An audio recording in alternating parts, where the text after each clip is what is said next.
एक बार की बात है, द्वारका में श्री कृष्ण अपने मित्र अर्जुन के साथ बैठे थे। अर्जुन बहुत चिंतित था। उसने कहा, माधव, मैं बहुत प्रयास करता हूँ लेकिन कई बार असफल हो जाता हूँ। तब कृष्ण मुस्कुराए और बोले, पार्थ, जब तुम अपने कर्म को केवल सफलता के लिए करते हो तो असफलता तुम्हारा पीछा करती है, लेकिन जब तुम अपने कर्म को ईश्वर को अर्पित करके करते हो तो सफलता स्वयं तुम्हारे चरण चूमती है। अर्जुन ने पूछा, प्रभु, कैसे जानूं कि मेरा कर्म सही है या नहीं? कृष्ण ने कहा, जब तुम्हारे कर्म से किसी का भला होता है, किसी को सुख मिलता है और तुम्हारे मन में शांति आती है तो समझो वह सही कर्म है।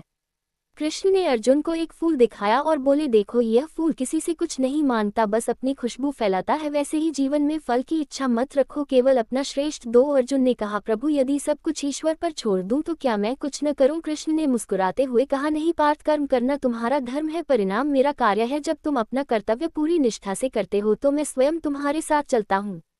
कृष्ण आगे बोले, पार्थ, जीवन में 3 बातें कभी मत भूलना। पहला, सच्चा मित्र वही है जो कठिन समय में तुम्हारा साथ दे, जैसा सुदामा ने दिया। दूसरा, जो अपने मन को नियंत्रित कर ले वही सच्चा विजेता है। तीसरा, जो अपने कर्म में सच्चा है वही मुझ तक पहुंचता है। अर्जुन की आंखों में चमक आ गई। उसने कहा, प्रभु, अब मुझे समझ आया कि सच्चा धर्म क्या है। कृष्ण ने कहा, पार्थ, धर्म कोई ग्रंथ में नहीं, ये तुम्हारे हृदय में है। जब तुम प्रेम, करुणा और सत्य से प्रेरित होकर काम करते हो तो वही सबसे बड़ा धर्म होता है।